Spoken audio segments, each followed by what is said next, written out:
Salut tout le monde, nous sommes aujourd'hui réunis pour le chargeur Pulstec. Alors, les petits chargeurs Pulstec, c'est un abonné qui va servir de cobaye. On a pris pour lui le Mega 200 Duo. Ces petits chargeurs Pulstec sont évidemment fabriqués en Chine, mais Pulstec, ça vient de Bulgarie, en Europe. Il est donné à... Je compte vite sur la boîte quand même. 2 fois 100 watts de charge. Ce qui nous ramène à 2 fois 12 ampères. Donc chaque sortie sort 12 ampères. Attention, SkyRC aussi dit ça sur un de ses chargeurs, mais c'est que lorsque vous branchez en 11 ou 18 volts, c'est-à-dire sur une batterie automobile ou sur un transfo. En utilisant le 100 ou 240 volts, on n'a pas cette puissance. Ici, ça n'est pas précisé. C'est SkyRC, ils te le disent clairement, que ça ne marche que 2 fois 10 ampères sur le 12 volts, sinon c'est 10 ampères total, donc 5 et 5. Autre chose, quand on te dit que ton chargeur sort 12 ampères sur une sortie, ça veut dire quoi? Ça veut dire que tu as une batterie de 12 ampères à 1C, tu peux la mettre à 12 ampères. Tu peux, si tu as une très bonne batterie, il y a des batteries qui se chargent à 2, 3, 4, 5C même, tu peux lui mettre le turbo fesses et la charger même une 5000 en espace de 7-8 minutes.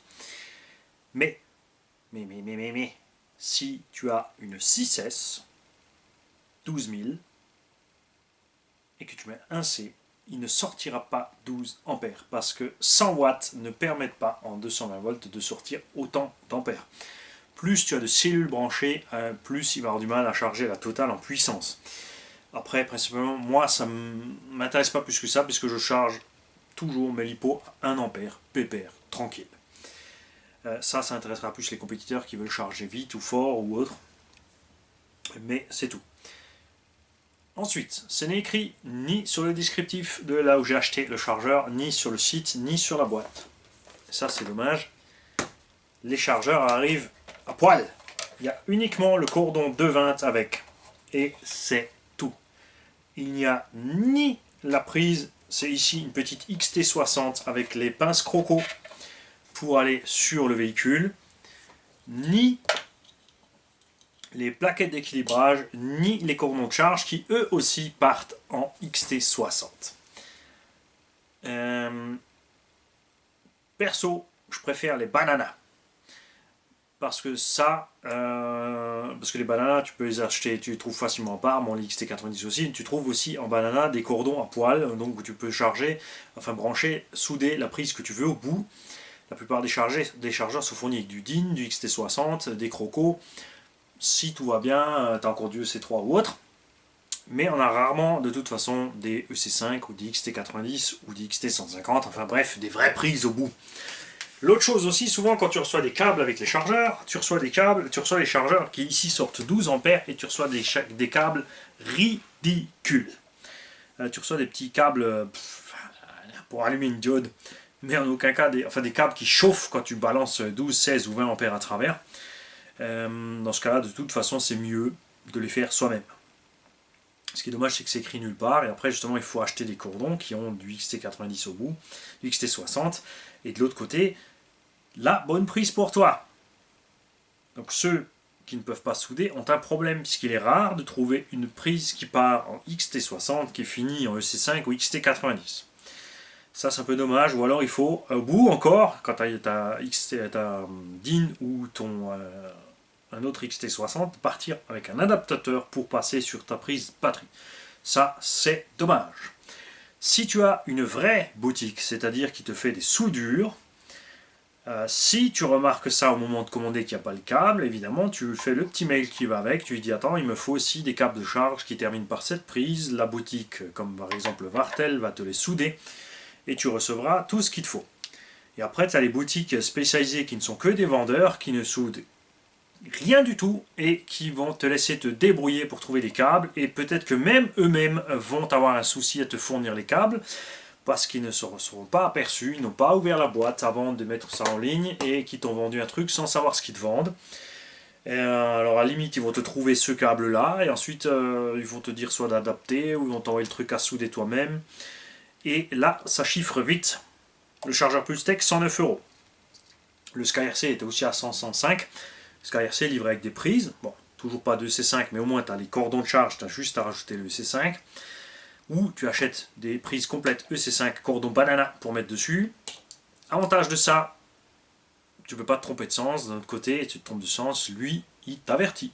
Il te fait un petit chant pour te dire pauvre nain, t'as mis la prise à l'envers. Ça, c'est un peu dommage. Évidemment, c'est très facile de brancher ici en façade. Ce petit chargeur, comme tu peux le constater, est compact. Ne pas confondre ce petit chargeur avec la chinoiserie Rebadgé Connect qu'ils te vendent aussi 100 balles, mais qui est une daube. Pas parce que c'est Connect, mais parce que c'est le constructeur d'origine chinois de ces chargeurs qui sont un peu plus hauts que ça. On l'a vu avec plusieurs abonnés, ont des problèmes de touches. En fait, les touches ont très vite des défauts, ne répondent plus. Et à réparer, c'est la misère. Et souvent en plus les données de charge sont un peu erronées. Ici avec Pulstec, on espère avoir un peu mieux. Le display, on va le mettre en route pour l'expliquer pour l'abonné qui a acheté ce chargeur évidemment. Vous allez voir, pour ceux qui connaissent SkyRC, ils vont le reconnaître, ou d'autres, hein. Il y en a qui ont des chargeurs, il y en a plein. T2M, Protronic, A2 Pro, etc., etc., etc. Et ben ce sont tous des SkyRC. Hein, Gropner qui fait son système à part, et 2-3 autres, mais tous les autres, en principe, c'est SkyRC.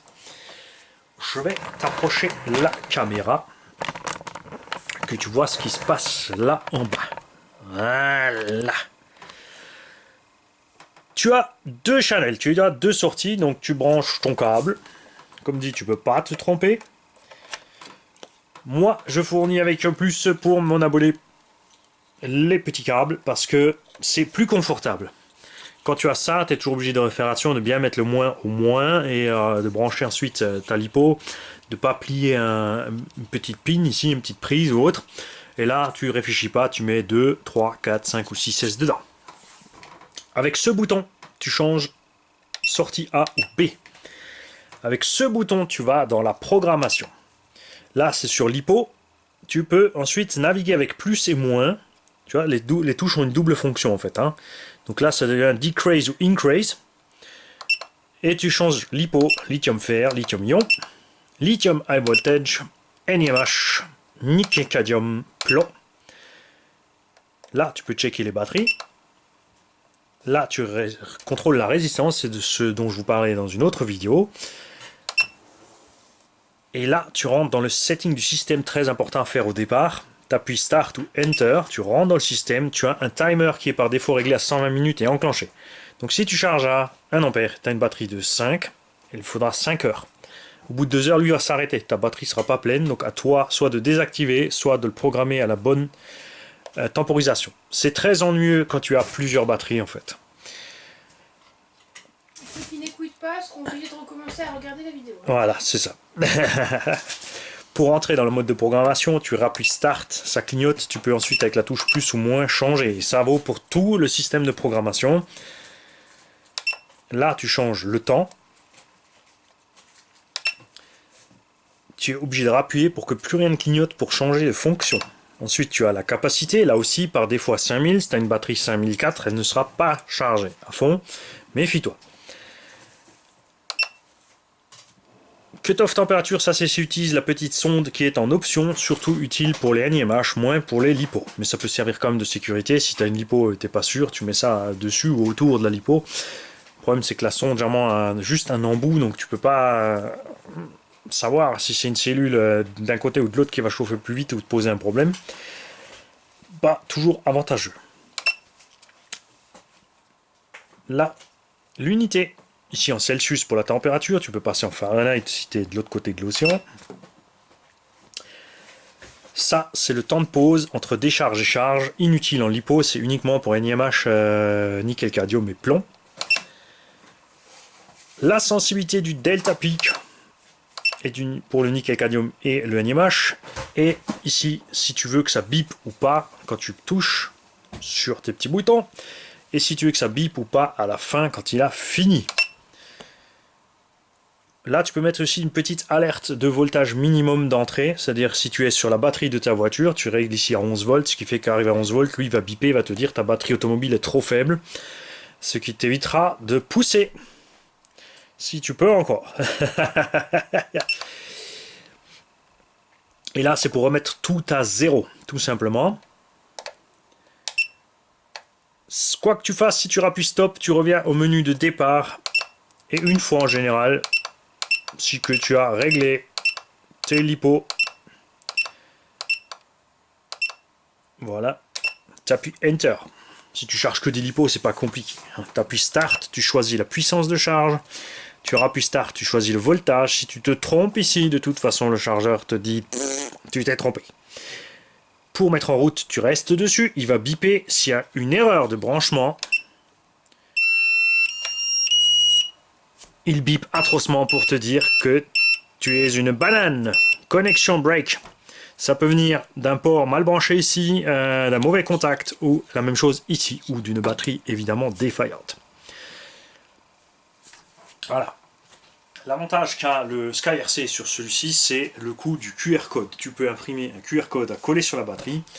Tu charges l'appli sur ton téléphone ou sur ton système Android ou autre. Tu scannes en fait le QR code de la batterie et il sait automatiquement que c'est une 2S5000 et il va mettre les paramètres de la 2S5000 que tu avais programmé. Si c'est une 12S1000, il va faire ce qu'il faut pour la 12S1000. En même temps, bien sûr que tu as un chargeur 12S, hein, façon de parler. Ceci est un message pour les constructeurs, on veut des chargeurs 12S, hein, puisque Mani commence à rouler en 12 et 24S, et pour charger les lipos, ça serait beaucoup plus simple pour lui. Voilà. Donc moi j'aime bien le look de ce chargeur, j'aime bien son côté compact et simple. Dommage qu'il n'y arrive pas avec les câbles, mais comme dit, je les comprends, parce que c'est vrai que de livrer un cordon en DIN, un cordon XT90, un cordon EC5, un cordon XT60, un cordon EC3, un cordon EC8, avec tout le nombre de prises qu'il y a, et les prises Tamiya, et les prises je sais pas quoi, et les bananes, et les jacks, ça devient beaucoup pour les constructeurs, donc c'est vrai que c'est plus simple, mais ils auraient au moins pu livrer les câbles à souder soi-même avec. Ça aurait été cool. Ça, c'est juste une option pour le confort. Et bien sûr, la prise aussi pour aller sur le véhicule. De l'autre côté, c'est vrai, peu d'entre nous se servent de ceci sur une batterie automobile sur le véhicule. Ouais. Il y a des pour et des contre. Moi, ça me convient parfaitement puisque je soude de toute façon mes cordons moi-même et que je ne me sers jamais de ça sur la voiture. D'autres seront déçus. Ceux d'entre vous qui ont déjà un chargeur de cette sorte, merci de nous dire si vous êtes content ou pas. Et Simani, il a dit une bêtise parce qu'il a quand même écrit Programme Data Store Load. Non, mais ça, c'est pour les trucs. Et autre chose, je l'ai à côté puisque je l'avais forcément déjà ouvert. L'essentiel. Et ça, c'est important. C'est quelque chose qui me fait plaisir. Vous avez une vraie notice en allemand, en français et en anglais. Il y a une vraie notice en français. Quand même. Que j'ai pas lu, évidemment. Dedans, il y a un petit tableau de rappel de la tension moyenne des lipos, de la coupure et du max. Il y a le diagramme, comment utiliser son chargeur. Le plus simple, c'est que tu t'entraînes. Tu t'appuies n'importe quelle touche, tu dérègles tout et tu t'amuses après à régler tout ça jusqu'à ce que tu saches par cœur comment ça marche. Ça va vite, hein. Franchement 5-10 minutes c'est fait. Les gamins de nos jours sont encore plus rapides que nous les vieux. Je suis sûr que tu donnes ça à Micro Lucette, tu le montres une fois, le lendemain tu te dis hey, Mani, tu t'es trompé, mais arrête. Elle est terrible Micro Lucette, on l'adore. Et effectivement, il n'y a rien sur un QR code ou autre. Il y a évidemment les codes défauts et ce qu'il faut faire en cas de code défaut. Voilà. Moi, il me plaît. Les fans et les geeks, bien sûr, préférant les chargeurs IST et autres avec justement les petits QR codes, les programmations automatiques, le démarrage par le smartphone. Depuis les toilettes, tu peux piloter ton chargeur, etc. Ça, c'est un truc que Fripouille il aime bien faire, piloter les trucs. Moi, j'aime bien appuyer sur le bouton et j'aime bien avoir des potards.